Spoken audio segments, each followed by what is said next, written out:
भारतीय संस्कृति में यज्ञ, योग एवं आयुर्वेद जैसी अमूल्य विद्याएं हैं, जिसका मूल है वेद। इतिहास की ओर दृष्टि डालें तो भगवान राम, भगवान कृष्ण से लेकर राजा महाराजाओं, ग्रामवासियों व अरण्यवासी ऋषियों की कुटियों तक नित्य व नैमित्तिक यज्ञों का प्रचलन देखने को मिलता है।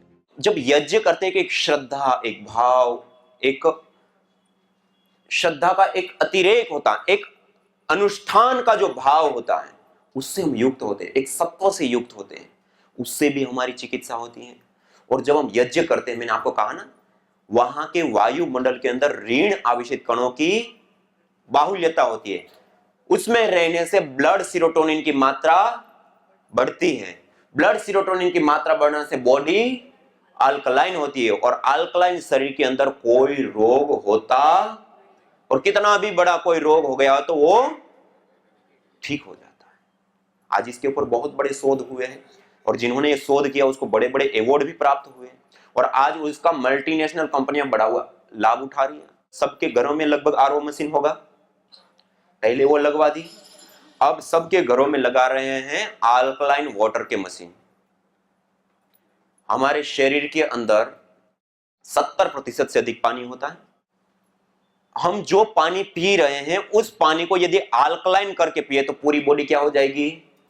अल्कलाइन। और अल्कलाइन शरीर में कोई रोग होगा, और उसमें कुछ रोग नाम गिना देते, घुटनों में दर्द नहीं होगा, कमर में दर्द नहीं होगा, चमड़ी में झुर्रियां नहीं पड़ेगी, आंखों की रोशनी कम नहीं होगी, बाल नहीं झड़ेंगे, बाल सफेद नहीं होंगे, एसिडिटी की, कॉन्स्टिपेशन, कब्ज की समस्या नहीं होगी, ऐसे ऐसे कुछ। तो व्यक्ति को ऐसा, मतलब ये सारे रोग ऐसे होते हैं कि हर घर में मिल ही जाएगा, और यही रोगों के नाम बताते, और होता भी ऐसा नहीं कि अल्कलाइन बॉडी होने से इसमें लाभ होता ही है, लेकिन ये सारी चीज बताता व्यक्ति को ऐसा लगता है कि एक छोटी सी मशीन लगा दे, पूरा परिवार इसका पानी पिएगा तो पूरे परिवार को लाभ होगा, तो इतने पैसे तो वैसे ही हॉस्पिटलों में चले जाते, उससे अच्छा है कि हम पहले से ही व्यवस्था। ऐसे करके आज लोग 2.5 से 3.5 लाख रुपए की मशीन लगा रहे हैं अपने घरों के अंदर, कैंगन वाटर की मशीन होती है।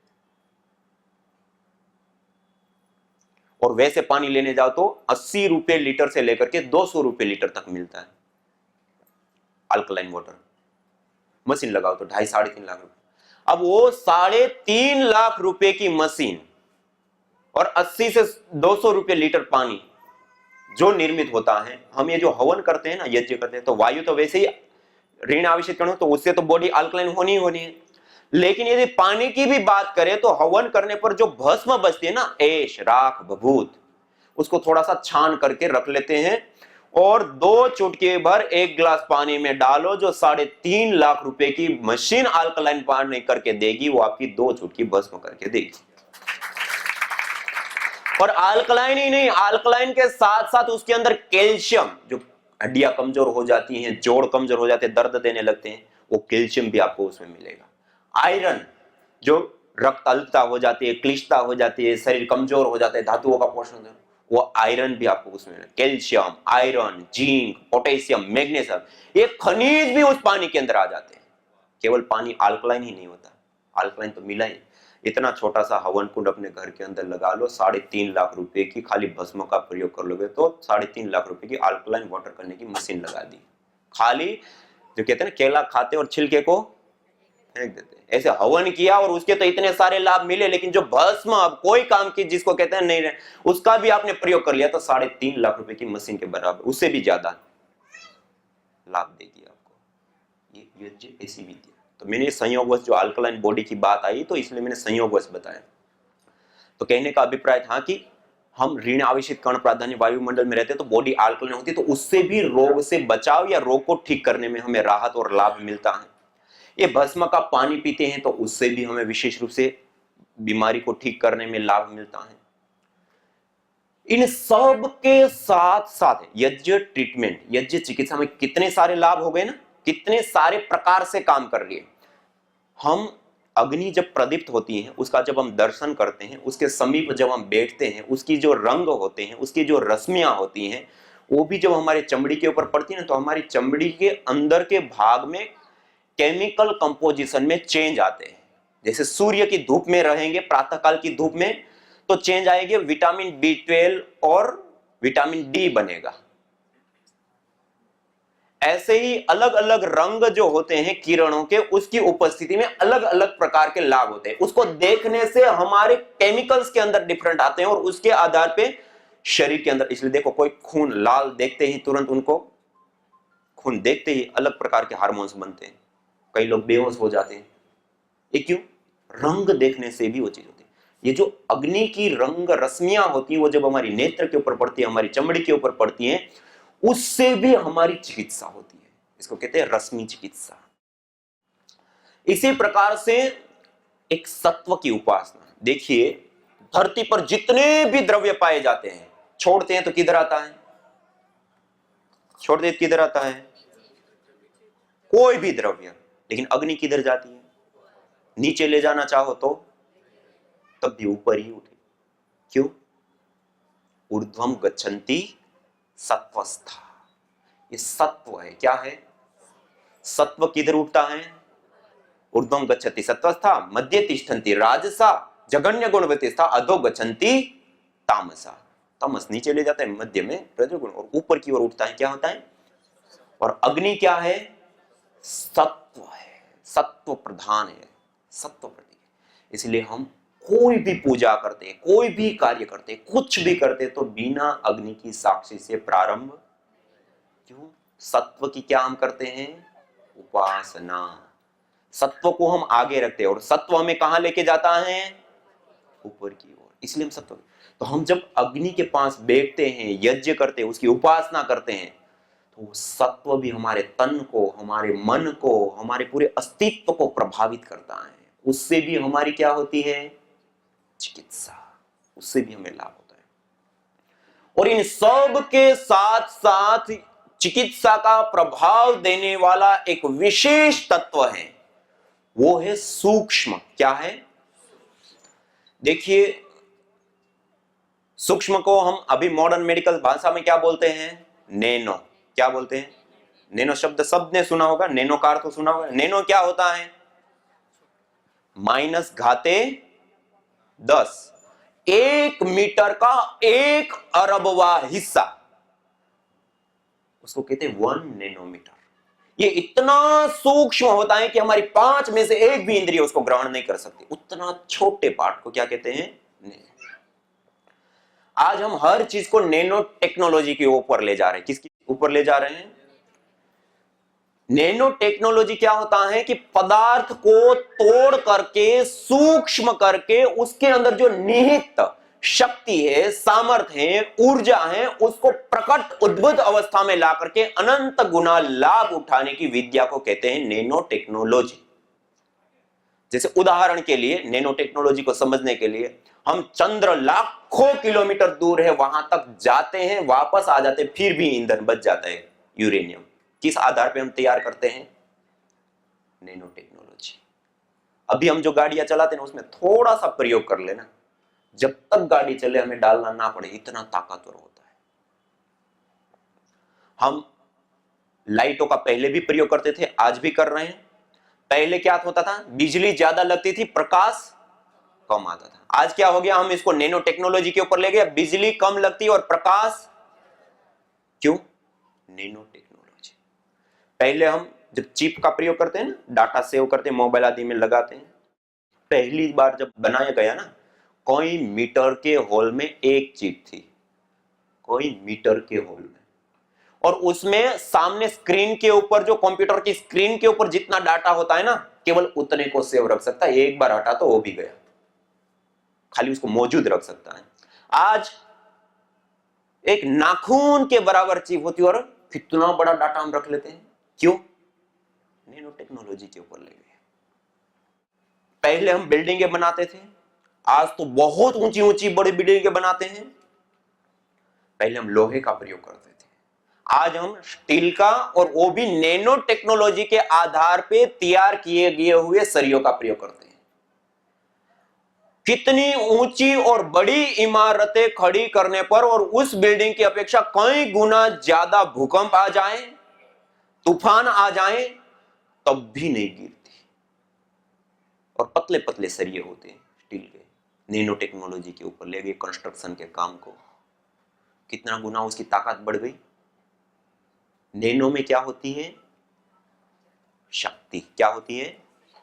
जो पदार्थ जितना ज्यादा नैनो होता है उतना ही ज्यादा वो ताकतवर होता है। जैसे आयुर्वेद के अंदर भी हम देखें, सामान्य रूप से हमें क्या देते हैं आयुर्वेद के वेद? आसव, अरिष्ट, वटी, चूर्ण आदि आदि दवाइयां देते हैं। लेकिन बीमारी की अवस्था बढ़ चुकी है, बिगड़ चुकी है, अब अलग अलग दवाई लेने पर, सब कुछ करने पर भी अब ठीक नहीं हो रही, क्या देते हैं? रस रसायन विद्या, भस्म। वो क्या है? जो तत्व की आवश्यकता है उसको पहले अग्नि में जला करके भस्म बना दिया, फूंक मारो तब भी वायुभूत हो जाए। उसको भी नहीं छोड़ते, उसको पत्थर के बीच में डाल करके उसको खरल करते हैं। खरल करना, पीसना। 30-30, 50-50 फूट देते हैं। एक फूट में 24 घंटा लगातार ऐसे घिसते रहते हैं।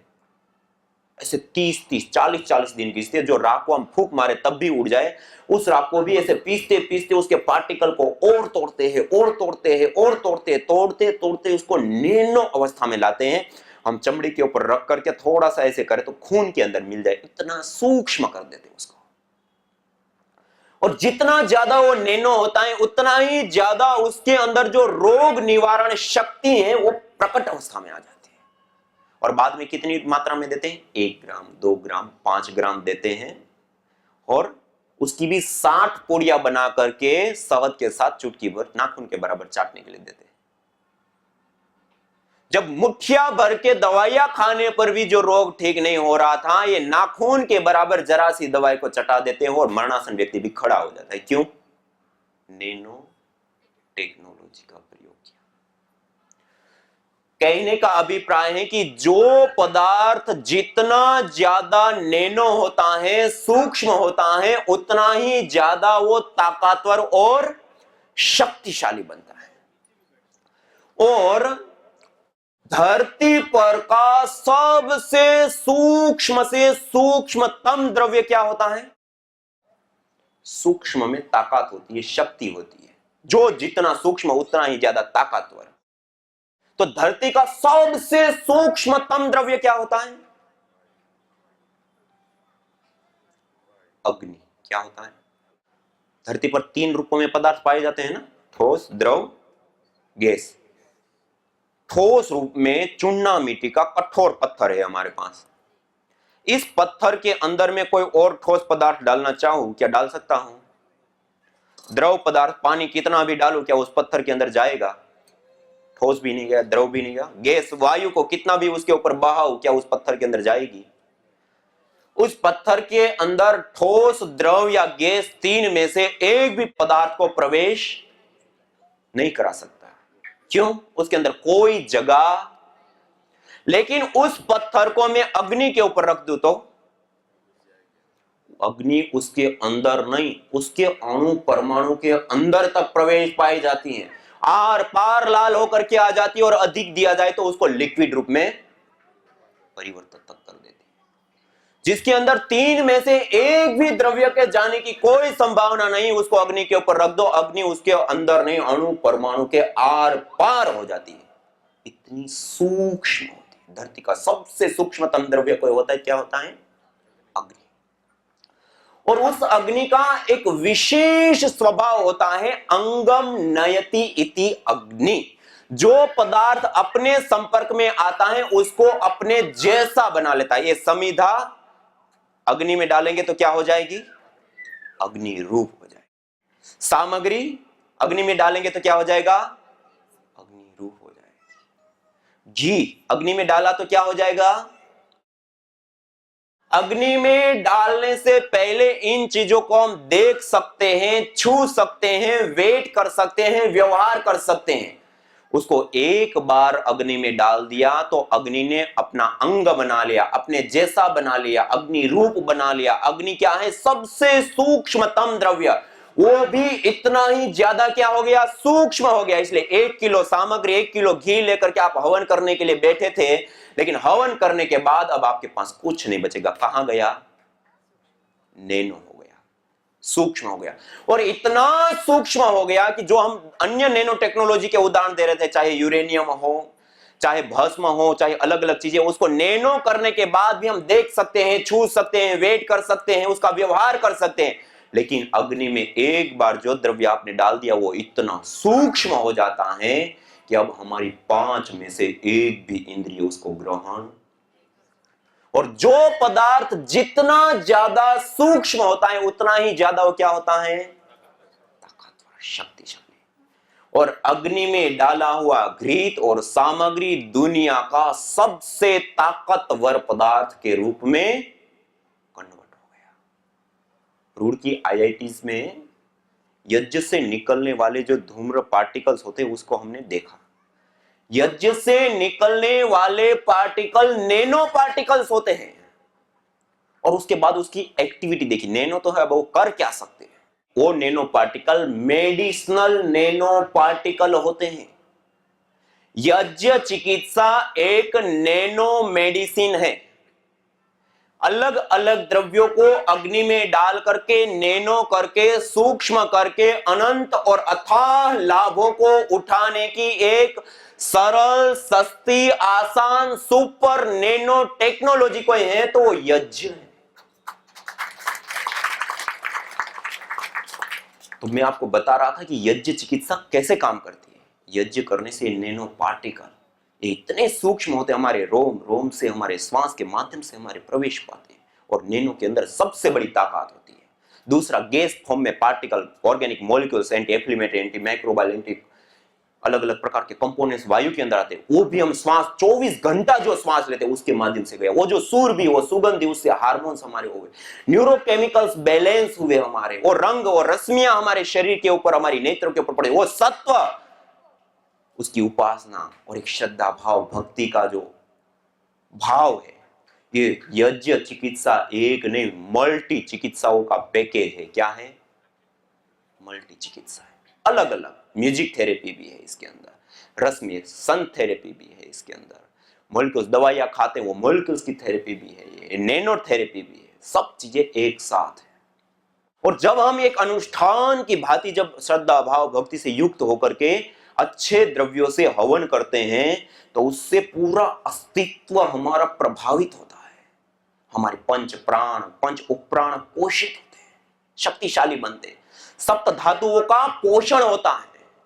मूलाधार से लेकर के सहस्रार पर्यंत अष्ट चक्रों में एनर्जी, ऊर्जा, शक्ति का फ्लो कई गुना बढ़ जाता है। जापान के एक साइंटिस्ट डॉक्टर मोतोयामा, उन्होंने शरीर के अंदर जो एनर्जी का फ्लो होता है उसके ऊपर काम करते हैं, रिसर्च करते हैं। उन्होंने देखा यज्ञ, एक बार मात्र यज्ञ करने से शरीर के अंदर एनर्जी का फ्लो कई गुना बढ़ जाता है। तो ये सारी चीजें मिल करके हमें क्या देती है? आरोग्य, स्वास्थ्य। बीमारी होना तो दूर की बात है, कितनी भी बड़ी बीमारी हो गई है तो उसको भी जड़ मूल से उखाड़ने की चिकित्सा पे है तो यज्ञ है। इसमें मैंने शुरुआत में ही आपको कहा था, अथर्ववेद का उदाहरण देते हुए, यदि क्षितायुर यदि वा परेतो यदिर मृत्योर अंतिकम नीतेव तमा हरामि अस्पार्श्वमेनम सतसारदा। यदि व्यक्ति की आयु क्षीण हो चुकी है, उनके प्राण क्षीण हो चुके हैं, उनकी धातु क्षीण हो चुकी है और सामने मौत खड़ी हुई दिख रही है, अब कोई चारा नहीं है, तमा हरामि, उसको भी मैं यज्ञ बाहर लाता हूं, सतसारदा, 100 साल की निरोग आयु देता हूं। वो कैसे देता है? ऐसे ये सारी चीजें यज्ञ करता है उसको मिलता है। यया प्रयुक्ता चेष्टा राजयक्ष्मा पुराजित ताम वेद वेताम आरोग्यार्थी प्रयोजित। जब बीमारी की अवस्था बढ़ चुकी है, बिगड़ चुकी है, अलग अलग प्रकार की दवाइयां लेने पर भी अब बीमारी ठीक होने का नाम नहीं लेते, तब वेद विहित यज्ञ का अनुष्ठान करने के उस बीमारी को जीतने के लिए कहा। और ये यज्ञ करने से ये सारी प्रकार से हमें आरोग्य देता है। और ये वेदों में भी, शास्त्रों में भी कहा, ये जो हमने अनुसंधान किए उन अनुसंधानों में भी पाया है। और उसके साथ साथ सबसे बड़ा प्रमाण होता है प्रत्यक्ष प्रमाण। क्या होता है? आपको जानकर के आश्चर्य होगा, एक उदाहरण, तेलंगाना रुद्रुर में एक माता जी, उनको लीवर का कैंसर हुआ। लीवर कैंसर होने के बाद हैदराबाद में उन्होंने ट्रीटमेंट लिया। ट्रीटमेंट लेते हुए शरीर में 6 जगह पर फैल गया। उन्होंने उसको मुंबई ट्रांसफर किया। मुंबई गए, वहां सारे टेस्ट, सारी चीज हुई। उन्होंने कहा कि इसको इम्यूनोथेरेपी कराना पड़ेगा। इम्यूनोथेरेपी का एक इंजेक्शन 3 लाख का लगता है और उसके बाद जो दवाइयां अन्य खाने में और अलग अलग चीजें लगती हैं वो 50,000 का खर्च। 3.5 लाख रुपए का एक डोज। और एक बार एक इंजेक्शन लगने के बाद 25 से 45 दिन वो व्यक्ति कोमा जैसी अवस्था में चला जाता है, खड़ा नहीं हो पाता, अपने हाथ से खड़ा नहीं होता 45 दिन तक। 25 से। और उसकी सारवार के लिए उनको खाना देना, सफाई आदि के लिए भी उनके कमरे में जो व्यक्ति जाता है उनकी हड्डियां भी खोखली हो जाती है। इतना उसका प्रभाव होता है अलग प्रकार का। ऐसे उन्होंने 5 इंजेक्शन लिए। कितने? उसके बाद जब रिपोर्ट की गई, वो कैंसर पूरे शरीर के अंदर फैल चुका है और डॉक्टर लोगों ने कहा कि अब आप इसको घर पे ले जाइए, अब इसकी सेवा कीजिए, जितने दिन जी जाते, अब कुछ नहीं कर सकते, कैंसर पूरे शरीर में फैल चुका है और जो दवाइयां भी दे रहे हैं वो ओवरडोज में जा चुका है। उस समय इनकी रिक्वेस्ट करने पर, बार बार कहने पर, वो 6वां इंजेक्शन उन्होंने दिया और 6वां इंजेक्शन लगा करके घर पे लेकर के गए और डॉक्टर लोगों ने अब आने के लिए मना कर दिया। उस समय अब सब जगह पर सूचना ऐसी फैलने लगती है संबंधियों में, जब ऐसी कंडीशन आ गई तो सब लोग खबर लेने आते हैं, पूछने ऐसे आते हैं। तो वहां के कुछ कार्यकर्ता, ये जो हम शिविर कर रहे हैं वो पहले हम ऑनलाइन करते थे, तो तेलंगाना के 2 शिविर किए, उसमें कुछ कार्यकर्ता भाई बहनों ने भाग लिया और उन्होंने प्रशिक्षण लिया था। उन लोगों ने सलाह दिया कि एक कर्कटेष्टि हवन सामग्री होती है जो कैंसर रोग में विशेष लाभकारी होती है और उसके ऊपर अनुसंधान हुआ। आपने इतना सारा चीज किया है तो यज्ञ भी एक नैनो टेक्नोलॉजी है, एक केमिस्ट्री है, ये भी एक चिकित्सा विज्ञान है, आप उसको भी करिए। इतना सारा किया है और उस समय तक में उन्होंने 57 लाख रुपए खर्च किए थे। कितने? 57 लाख खर्च करने के बाद अभी जीवन हाथ में डॉक्टर लोगों ने छोड़ दिया। जो तुम चाहते हो रोगों से छुटकारा, तो लो नियमित यज्ञ का सहारा। यज्ञ की यह शुद्ध हवा सब रोगों की है दवा। आयुर्वेद ग्रंथों में यज्ञ को देवीय चिकित्सा कहा है और कहा आयुर्वेदेषु यत् प्रोक्तम यस्य रोगस्य भेषजम् तस्य रोगस्य शांत्यर्थम तेन तेनेव होमये। अर्थात आयुर्वेद के अंदर जिन रोगों की शांति के लिए जिन जिन औषधीय द्रव्यों का सेवन करने के लिए कहा जाता है, उन्हीं द्रव्यों से हवन करने पर वह रोग हमारे शांत हो जाते हैं, दूर हो जाते हैं, नष्ट हो जाते हैं। अतः आइए हमारे ऋषियों द्वारा प्रदत्त देवीय चिकित्सा यज्ञ को अपनाएं और अपने स्वास्थ्य को समृद्ध बनाएं।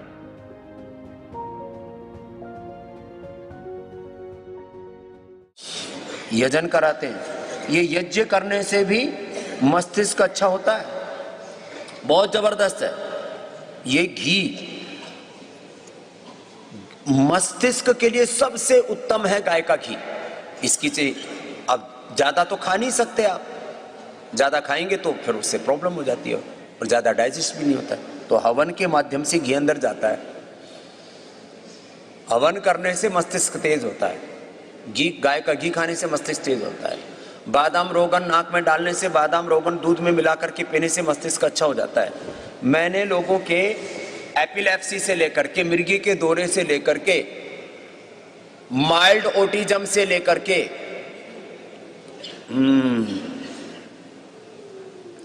प्रारंभिक अवस्था के डिमेंशिया, अल्जाइमर, सेरेब्रल पैलिसी, बहुत खतरनाक बीमारी है। बच्चे जिंदगी भर उस दंश को जीते रहते हैं। लगभग 1 साल के अंदर सेरेब्रल पैलिसी के बच्चे अच्छे हो जाते हैं, 1 से 2 सप्ताह में, और मैक्सिमम 1 से 2 महीने में मैंने हजारों लोगों का पार्किंसन यहां ठीक करके भेजा है। पहली बार दुनिया में हुआ है, नहीं तो पार्किंसन का कोई इलाज नहीं है पूरी दुनिया के अंदर। ये इतनी बड़ी बात है, ये साधारण बात नहीं है। ये जो मैं आपसे कह रहा हूं कि हम ठीक करते हैं मस्तिष्क को, तो करते हैं, तो नेचुरल तरीके से अपने दिमाग को ठीक करो ना। यज्ञ भारतीय संस्कृति का मूल है। तो आइए हम संकल्प लें, संसार के श्रेष्ठतम कर्म यज्ञ को अपनाएं, पिंड और ब्रह्मांड में संतुलन कायम करने वाले यज्ञ को अपने जीवन का अभिन्न अंग बनाएं एवं प्रकृति मां के प्रति अपने ऋणों को अदा करें। विश्व स्वास्थ्य का एक नारा, यज्ञ से होगा जग उजियारा। भारतीय संस्कृति की अमूल्य विरासत, यज्ञ की महिमा को जानने हेतु वैदिक चैनल पर प्रतिदिन प्रातः एवं सायं 11:30 बजे यज्ञ महिमा कार्यक्रम से जुड़े। विशेष जानकारी हेतु संपर्क करें। मोबाइल 9068565306।